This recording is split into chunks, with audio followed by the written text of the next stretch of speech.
વિદ્યાર્થી મિત્રો, આજે આપણે ધોરણ 11 નું પ્રથમ પ્રકરણ એકમ અને માપન એ આપણે ડિસ્કસ કરીશું.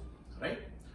ભૌતિક શાસ્ત્ર વિષય જે છે એ ભૌતિક શાસ્ત્ર વિષયની અંદર આપણે જે આપણી રોજબરોજની જિંદગીની અંદર કુદરતી કે માનવ સર્જિત ઘટનાઓ જે આપણને જોવા મળે છે એને આપણે વર્ણવવાનો પ્રયત્ન કરીએ છીએ, એને સમજવાનો પ્રયત્ન કરીએ છીએ અને એને સચોટ રીતે રજૂ કરવાનો પ્રયત્ન કરીએ છીએ.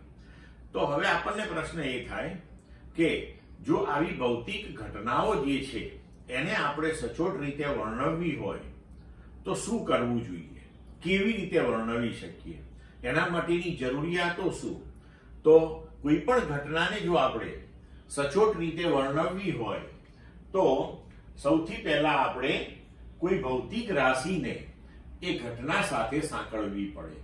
વૈજ્ઞાનિકોએ આવી ભૌતિક રાશિઓ વિકસાવેલી છે, જેના વિશે આપણે હમણાં ડિસ્કસ કરીશું. ત્યારબાદ એ જે તે ભૌતિક રાશિ જે છે એનું આપણે ચોક્કસ રીતે માપન કરવું પડે અને ત્યારબાદ તે માપનને તમે એક ચોક્કસ એકમની મદદથી જ્યારે રજૂ કરો ત્યારે એ ઘટનાનું સંપૂર્ણ અને સચોટ વર્ણન થઈ શકે છે. હવે આ જ વસ્તુ આપણે એક ઉદાહરણ લઈને સમજીએ. ધારો કે આપણે એમ કહીએ કે આજે બહુ જ ગરમી છે. હવે જો કોઈ વિદ્યાર્થી ક્લાસરૂમની અંદર દાખલ થઈને આવું બોલે કે આજે બહાર બહુ જ ગરમી છે, પણ આપણે તો એર કન્ડિશન રૂમમાં બેઠા છીએ, તો આપણને બહારની ગરમી વિશેનો ખ્યાલ આવે નહીં. તો હવે જે ગરમીની કે ઠંડીની તીવ્રતા છે એને રજૂ કરવા માટે વૈજ્ઞાનિકોએ એક ભૌતિક રાશિ વિકસાવી છે, જેને આપણે કહીએ છીએ તાપમાન. હવે ધારો કે વિદ્યાર્થીનું જે સ્ટેટમેન્ટ છે એને આપણે બીજી રીતે રજૂ કરીએ. વિદ્યાર્થી એવું કહે કે આજે તાપમાન ઊંચું છે, પણ ઊંચું કે નીચું એટલે શું? તો એના માટે આપણે એ તાપમાન નામની ભૌતિક રાશિનું માપન કરવું પડે. હવે ધારો કે વિદ્યાર્થી એમ કે આજે બહાર તાપમાન અંદાજિત 40 જેટલું છે, પણ 40 એટલે શું પાછું? તો એને આપણે હવે ચોક્કસ એકમથી રજૂ કરવું પડે કે આપણે એવું કહીએ કે આજે બહારનું તાપમાન લગભગ 40 ડિગ્રી સેલ્સિયસ જેટલું છે. તો હવે એર કન્ડિશન રૂમમાં બેસીને પણ તમને સમજ પડી જશે કે બહાર કેવી ગરમી હશે. તો આવી રીતના સંપૂર્ણ અને સચોટ રીતે જો કોઈ ઘટનાનું વર્ણન કરવું હોય તો આપણે ભૌતિક રાશિ, તેનું માપન અને તેના એકમની જરૂરિયાત રહે છે. હવે આ આપણે કુદરતી ઘટનાની વાત કરી. આવી માનવ સર્જિત જે રોજબરોજના જીવનની ઘટનાઓ છે એના માટે પણ આ એટલું જ અગત્યનું છે. દાખલા તરીકે તમે કોઈક ચીજ વસ્તુ ખરીદવા ગયા. ધારો કે તમે શાકભાજીની લારી ઉપર ગયા અને બટાકા ખરીદવા છે તમારે, તો તમે લારીવાળાને જઈને કહેશો કે મને બટાકા આપ, તો તરત જ સામેથી પ્રશ્ન આવશે કે કેટલા? તો હવે અહીંયા બટાકાનો જે જથ્થો છે એના માટે આપણી પાસે ભૌતિક રાશિ છે દળ. પછી એ દળ નામની ભૌતિક રાશિનું આપણે માપન લેવું પડે અને એને ચોક્કસ એકમથી રજૂ કરવી પડે. તો તમે એવું કહો કે મને 2 કિલોગ્રામ બટાકા આપો, તો સંપૂર્ણ અને સચોટ રીતે આ ઘટનાનું વર્ણન થઈ રહ્યું છે. તો આવી રીતે આપણે ભૌતિક રાશિ, માપન અને તેના એકમો વિશે આ પ્રકરણની અંદર ચર્ચા કરીશું. હવે આપણને પ્રશ્ન એ થાય કે વ્યવહારિક જીવનમાં આવી કુદરતી માનવ સર્જિત અનેક ઘટનાઓ સાથે આપણે સંપર્કમાં આવતા હોઈએ છીએ, તો પછી આપણે અનેક ભૌતિક રાશિઓ વિકસાવવી પડે. એ અનેક ભૌતિક રાશિઓના એકમો વ્યાખ્યાયિત કરવા પડે. તો એટલું બધું જરૂરી છે? તો ના. વૈજ્ઞાનિકોએ મૂળભૂત ભૌતિક રાશિઓ નો એક સમૂહ વિકસાવ્યો છે. મૂળભૂત ભૌતિક રાશિઓ એટલે શું? તો કે એક લઘુત્તમ નંબરની ભૌતિક રાશિઓનો એક સમૂહ તૈયાર કર્યો છે કે જેને આપણે મૂળભૂત ભૌતિક રાશિઓ કહીએ છીએ અને આ ભૌતિક રાશિઓ જે છે એના ચોક્કસ પ્રકારના સંયોજનોથી બાકી બધી જ ભૌતિક રાશિઓને આપણે વ્યાખ્યાયિત કરી શકીએ છીએ કે એમને રજૂ કરી શકીએ છીએ. હવે આવી જે મૂળભૂત ભૌતિક રાશિઓ જે છે એ મૂળભૂત ભૌતિક રાશિઓના જ આપણે એકમો માત્ર નક્કી કરવાના હોય છે કે એને વ્યાખ્યાયિત કરવાના હોય છે. ત્યારબાદ બાકીની જે બધી જ ભૌતિક રાશિઓ છે કે જે મૂળભૂત ભૌતિક રાશિઓના સંયોજનથી આપણે રજૂ કરીએ છીએ તેના એકમો પણ મૂળભૂત ભૌતિક રાશિઓના જે મૂળભૂત એકમો છે તેનાથી જ આપણે રજૂ કરતા હોઈએ છીએ. તો મૂળભૂત ભૌતિક રાશિ કે પાયાની ભૌતિક રાશિ જે છે એના એકમોને મૂળભૂત એકમો અથવા તો પાયાના એકમો એવું આપણે નામ આપીએ છીએ. હવે એકમ એટલે શું પાછું? તો કોઈ પણ ભૌતિક રાશિનું જે પ્રમાણિત માપ છે તેને આપણે તેનો એકમ કહીએ છીએ. હવે સાધિત ભૌતિક રાશિઓ અને સાધિત એકમો. તો આપણે ચર્ચા કરી કે ભાઈ આપણે મૂળભૂત ભૌતિક રાશિઓ તૈયાર કરી અને મૂળભૂત ભૌતિક રાશિઓના એકમો આપણે વ્યાખ્યાયિત કર્યા. હવે આ મૂળભૂત ભૌતિક રાશિઓના સંયોજનથી જે ભૌતિક રાશિઓ આપણે વ્યાખ્યાયિત કરીએ છીએ એને સાધિત ભૌતિક રાશિઓ કહે છે અને મૂળભૂત એકમોના સંયોજનથી એ જે સાધિત રાશિઓના એકમો તૈયાર કરવામાં આવે છે તેને આપણે સાધિત એકમો કહીએ છીએ. એટલે કે મૂળભૂત ભૌતિક રાશિઓના સંયોજનથી મેળવેલી ભૌતિક રાશિઓને સાધિત ભૌતિક રાશિઓ કહે છે અને તેમના એકમોને સાધિત એકમો કહેવામાં આવે છે. હવે એકમ પદ્ધતિઓ વિશે આપણે એકમ પદ્ધતિ વિશે વાત કરીએ. તો એકમ પદ્ધતિ એટલે શું? તો કે મૂળભૂત એકમો અને સાધિત એકમોના સમૂહને એકમ પદ્ધતિ કહે છે. તો ચોક્કસ એકમોનો આપણે એક સમૂહ તૈયાર કરીએ છીએ અને એ જે સમૂહ તૈયાર થયો એને આપણે એકમ પદ્ધતિ કહીએ છીએ. એવું એટલા માટે કે જુદી જુદી ભૌતિક રાશિઓના આપણે જે એકમો લઈએ છીએ એ એકમોના ચોક્કસ સમૂહોને સાથે રાખવાથી જ આપણે ઘટનાઓનું સચોટ અને સાચું વર્ણન કરી શકીએ છીએ. જેમ કે શરૂઆતની અંદર જ્યારે મૂળભૂત ભૌતિક રાશિઓ વિકસાવવામાં આવી કે લંબાઈ, દળ અને સમય, તો એના જુદા જુદા એકમો એટલે કે નાના એકમો અને મોટા એકમો તૈયાર થયા. તો તેને આનુષંગિક એક એકમ પદ્ધતિ તૈયાર થઈ કે સીજીએસ એકમ પદ્ધતિ. તો કે સીજીએસ એકમ પદ્ધતિ એટલે એવી એકમ પદ્ધતિ કે જેની અંદર આપણે લંબાઈનો એકમ સેન્ટીમીટર, દળનો એકમ ગ્રામ અને સમયનો એકમ સેકન્ડ લઈએ છીએ.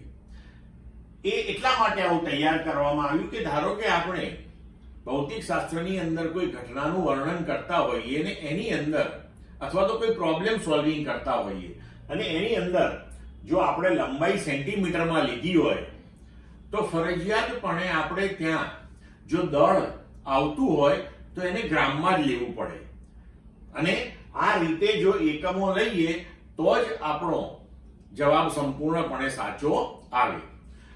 ત્યાં આ નાના એકમો છે દરેક. ત્યારબાદ એફપીએસ એકમ પદ્ધતિમાં આપણે લંબાઈ ફૂટમાં, દળ પાઉન્ડમાં અને સમય સેકન્ડમાં માપીએ છીએ. તેવી રીતે ત્રીજી પદ્ધતિ આવી એમકેએસ એકમ પદ્ધતિ કે જેમાં આપણે લંબાઈ મીટરમાં, દળ કિલોગ્રામમાં અને સમય સેકન્ડમાં લઈએ છીએ. ત્યારબાદ એકમ પદ્ધતિ તૈયાર થઈ MKSA કે જેની અંદર જે વધારાનો એ આવે છે એ વિદ્યુત પ્રવાહ નામની ભૌતિક રાશિનો એકમ એમ્પિયર છે. તો એ રીતે તૈયાર કરવામાં આવી. પણ ત્યારબાદ અત્યારે જે આપણે વ્યાપક રીતે ઉપયોગમાં લઈએ છીએ તે એકમ પદ્ધતિનું નામ છે સિસ્ટમ ઇન્ટરનેશનલ. અને સિસ્ટમ ઇન્ટરનેશનલ એટલે કે શોર્ટમાં એને એવું કહેવાય છે SI પદ્ધતિ. બરાબર વિદ્યાર્થી મિત્રો?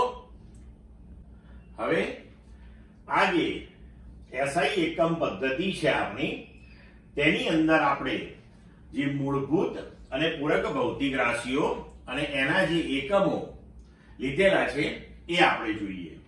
તો મૂળભૂત ભૌતિક રાશિઓ અને તેના મૂળભૂત એકમો એસઆઈ પદ્ધતિની અંદર કેટલા છે?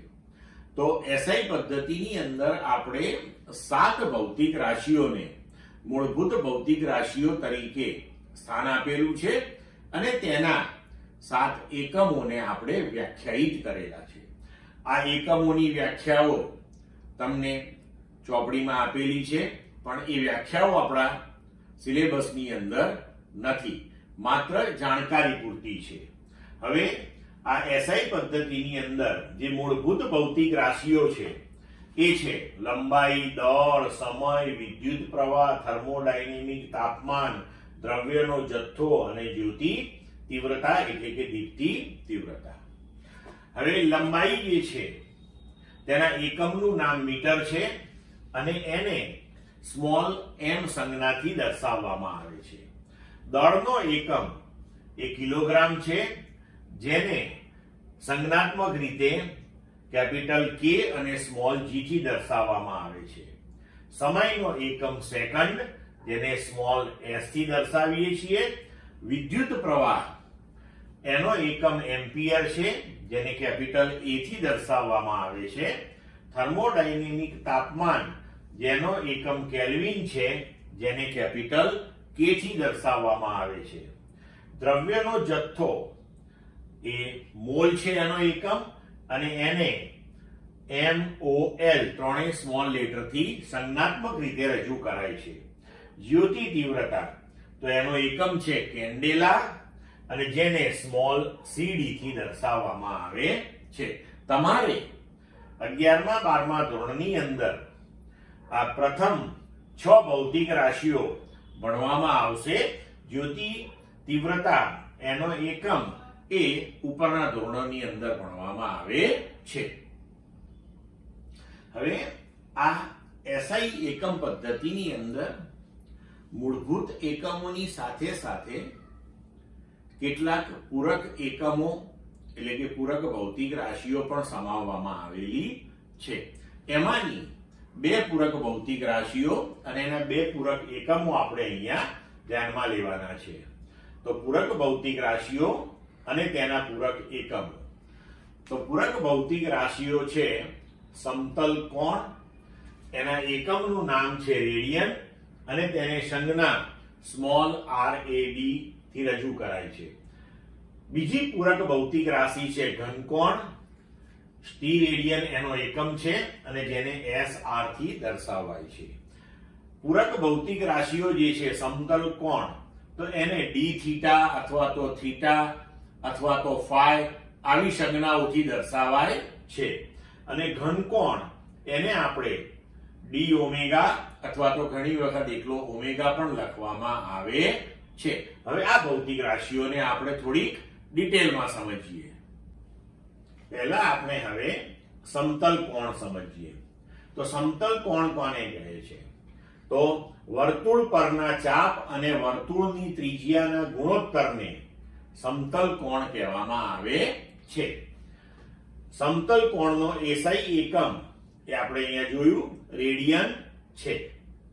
હવે જો આકૃતિની અંદર કે આ કોઈ એક વર્તુળની ચાપ લઈ લઈએ કે જે ds લંબાઈની છે, અને આ વર્તુળની ત્રિજ્યા જો r હોય તો આપણે અહીંયા આકૃતિ પરથી લખી શકીએ કે સમતલ કોણ d થીટા બરાબર વર્તુળ પરના ચાપ એટલે કે આ ds અને તેની ત્રિજ્યા એટલે કે r એનો ગુણોત્તર જે છે એને આપણે સમતલ કોણ d થીટા કહીએ છીએ.